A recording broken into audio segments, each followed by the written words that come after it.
नमस्कार प्रिय दर्शकों, एक बार फिर आपका स्वागत है हमारे YouTube चैनल प्राचीन ज्ञान गंगा में। प्रिय दर्शकों, आज फिर नया वीडियो नई जानकारी लेकर हम हाजिर हुए हैं। प्रिय दर्शकों, आज का वीडियो बड़ा मोटिवेशनल है, बड़ा ज्ञानवर्धक है। इस वीडियो को पूरा देखिएगा ताकि आपको संपूर्ण जानकारी हासिल हो। प्रिय दर्शकों, अच्छे लोगों की मृत्यु जल्दी क्यों हो जाती है, इसका रहस्य गीता में स्पष्ट लिखा हुआ है। आज इसी गीता के ज्ञान से हम आपको ये कहानी सुनाने जा रहे हैं।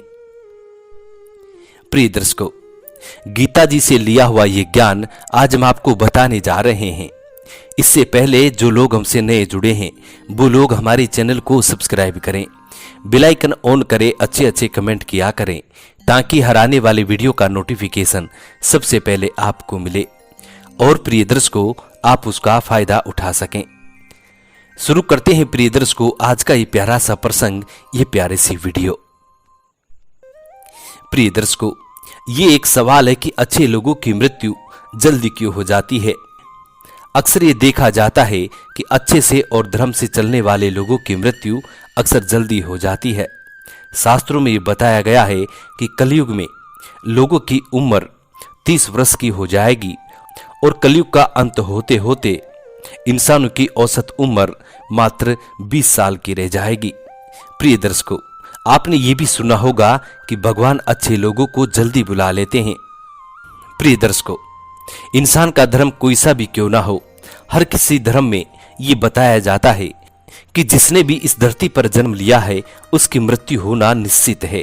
प्रिय दर्शकों, अगर बात सनातन धर्म की करें तो इसकी मान्यता के अनुसार बच्चे के जन्म की छठी रात ही ब्रह्मा जी उसकी किस्मत को लिख देते हैं, जिसमें उसके आने वाले कल जैसे विवाह, पढ़ाई, नौकरी, यहां तक कि मृत्यु की तारीख भी शामिल की जाती है। प्रिय दर्शकों, ये निर्णय तो भगवान ही करते हैं कि किसकी उम्र कितनी है। आपने ये कहावत जरूर सुनी होगी कि जितनी चाबी भरी राम ने उतना चले खिलौना। दोस्तों, इस कहावत में साफ है कि जिसकी मृत्यु कब होनी है वह तो भगवान ही तय करता है। वैसे तो अच्छे लोगों की मृत्यु जल्दी हो जाने के पीछे कई कारण बताए जाते हैं, लेकिन पहला कारण समझने के लिए आपको ये जानना होगा कि हम जो कुछ भी इस जन्म में करते हैं इसका जवाब हमें ऊपर यमराज को देना पड़ता है। प्रिय दर्शकों, यदि किसी मनुष्य का पाप का पलड़ा भारी हो जाता है तो उसे नरक में यातनाएं काटनी पड़ती है, और अगर पुण्य का पलड़ा भारी हो जाता है तो उसे स्वर्ग का सुख मिलता है। और यही चक्र कई युगों तक चलता रहता है जब तक उसे मोक्ष की प्राप्ति नहीं हो जाती। इस मृत्यु लोक में हर कोई अपने किए की सजाई भुगतने के लिए आता है। प्रिय दर्शकों, इस मृत्यु लोक में हर कोई जीव जंतु अपने किए की सजा को भुगतान करने के लिए आता है। कोई आत्मा इंसान बनती है तो कोई जानवर के शरीर में प्रवेश करती है। जीव आत्मा के संचित कर्मों के आधार पर ही ये तय होता है कि इसके अलावा उसे जन्म देने वाले माता पिता के संस्कार भी उसके अंदर आ जाते हैं। उसके बाद वो जीव आत्मा जैसा कर्म करेगा उसी के हिसाब से उसे पुण्य आत्मा या फिर दुरात्मा कहा जाता है। प्रिय दर्शकों, अब यही पुण्य और पाप आपकी मृत्यु की तारीख भी बदल देते हैं।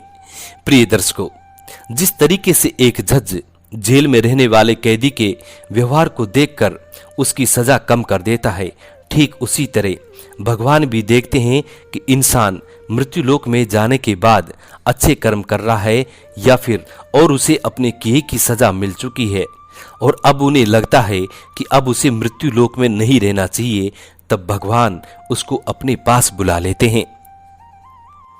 प्रिय दर्शकों, भगवान के दंड विधान के अनुसार व्यक्ति को केवल उतना ही दंडित किया जाना चाहिए जितना उसने पाप किया है।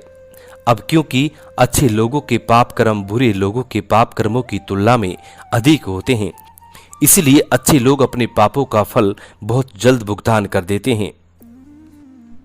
प्रिय दर्शकों, हिंदू धर्म में मान्यता है कि भगवान हर अच्छे आदमी को किसी न किसी उद्देश्य के साथ ही उसे मृत्यु लोक में भेज देते हैं और भगवान का अपना अवतार उन्हीं उद्देश्यों में शामिल है। इसीलिए जब वो उद्देश्य पूरे हो जाते हैं तब भगवान उन्हें अपने पास बुला लेते हैं, अर्थात अच्छे लोगों की मृत्यु उनके अच्छे कर्मों पर ही निर्भर करती है। प्रिय दर्शकों, इसके अलावा आपको ये भी बता दूं कि जो लोग ये कहते हैं कि मरने के बाद इंसान खाली हाथ जाता है, इन्हें ये जानना चाहिए कि 3 चीजें हैं जो मरने के बाद भी व्यक्ति के साथ जाती हैं। एक है संचित कर्म, दूसरा है स्मृति और तीसरी है जागृति। इसलिए आप अब किसी से ये मत कहना कि आप खाली हाथ आए हैं और खाली हाथ जाएंगे।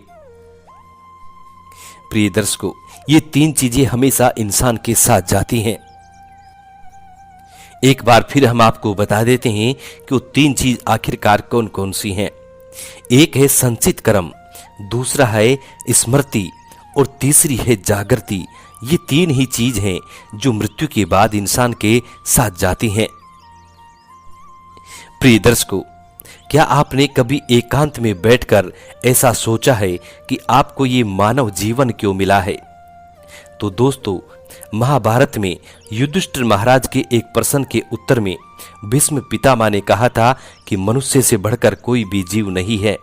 आपको ये जानकर आश्चर्य होगा कि 84 लाख योनियों के बाद हमें मनुष्य योनि मिलता है और संसार के सभी प्राणियों में मनुष्य ही सबसे सर्वश्रेष्ठ होता है।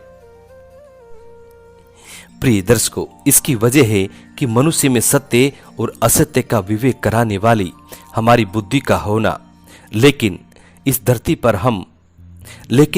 पर हम दुनियादारी के चक्कर में कुछ इस तरह फंस जाते हैं कि हमारी बुद्धि सीमित दायरे में ही सिमट कर रह जाती है। प्रिय दर्शकों, हम सांसारिक सुखों को ही सब कुछ मानकर उसमें लिप्त रहने में ही अपना सौभाग्य और अपने जीवन की सफलता समझते हैं। यही गलती हम कर जाते हैं, क्योंकि इसके बावजूद कोई भी व्यक्ति ये दावा नहीं करता कि वे पूरी तरह से सुखी है। प्रिय दर्शकों, सच्चाई ये है कि हमें सामान्य मानव जीवन के उद्देश्य की पूर्ति के लिए निरंतर प्रयास करते रहना चाहिए। प्रिय दर्शकों, ये सच है कि हमें अपने परिवार का भरण पोषण की जिम्मेदारी हमारी होती है और हमें हर हाल में इसे निभानी पड़ती है। लेकिन क्या आपको ये मालूम है कि आप कहां से आए हैं और आपको कितने दिनों तक या कितने सालों तक इस जगत में रहना है और आपकी मंजिल क्या है? तो इन प्रश्नों के उत्तर में ज्यादातर लोग यही कहते हैं कि पता नहीं। ऐसे लोग बड़े ही अजीब होते हैं। वो यात्रा तो कर रहे होते हैं, पर यात्रा के संबंध में उन्हें कुछ जानकारी नहीं होती है। प्रिय दर्शकों, ऐसे लोगों ने मानव जीवन तो पाया है, लेकिन उन्हें अपने जीवन का लक्ष्य मालूम नहीं होता है। हमारे आपके जीवन का मतलब है एक उद्देश्य खोज लेना और अपने भीतर शांत रहना कि मनुष्य आनंद लोक का वासी है और आनंद के परम धाम तक पहुंचना ही उसके जीवन का एकमात्र लक्ष्य भी है। इसीलिए मनुष्य को इस संसार की मर्ग मरीचिका से निकलकर भव्य जीवन की प्राप्ति के लिए साधना के मार्ग को अपनाकर अपने गंतव्य को पहचानना चाहिए। प्रिय दर्शकों, इसी तरह श्रीमद् भागवत गीता में भगवान श्री कृष्ण कहते हैं कि ये एक आध्यात्मिक और ईश्वरीय जीवन का पद है जिसे प्राप्त करके मनुष्य मोहित होता है। अगर कोई जीवन के अंतिम समय में भी इस तरह की स्थिति में हो तो वह भगवत धाम में प्रवेश कर जाता है। मनुष्य कृष्ण भाव नामृत या दिव्य जीवन को एक क्षण में तुरंत प्राप्त कर सकता है और हो सकता है कि उसे लाखों जन्मों के बाद भी ये प्राप्त ना हो। प्रिय दर्शकों, ये तो सत्य को समझने और स्वीकार करने की बात है। भगवत गीता कहती है कि वास्तविकता में जीवन का शुभारंभ इस बौद्धिक जीवन के पूरे होने से होता है।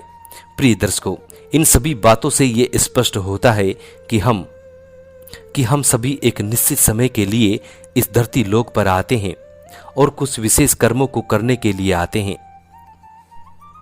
और जब हमारे कर्म पूरे हो जाते हैं और इस जीवन के लक्ष्य प्राप्त हो जाते हैं तो प्रभु हमें परलोक में एक सहज जगह प्रदान करते हैं।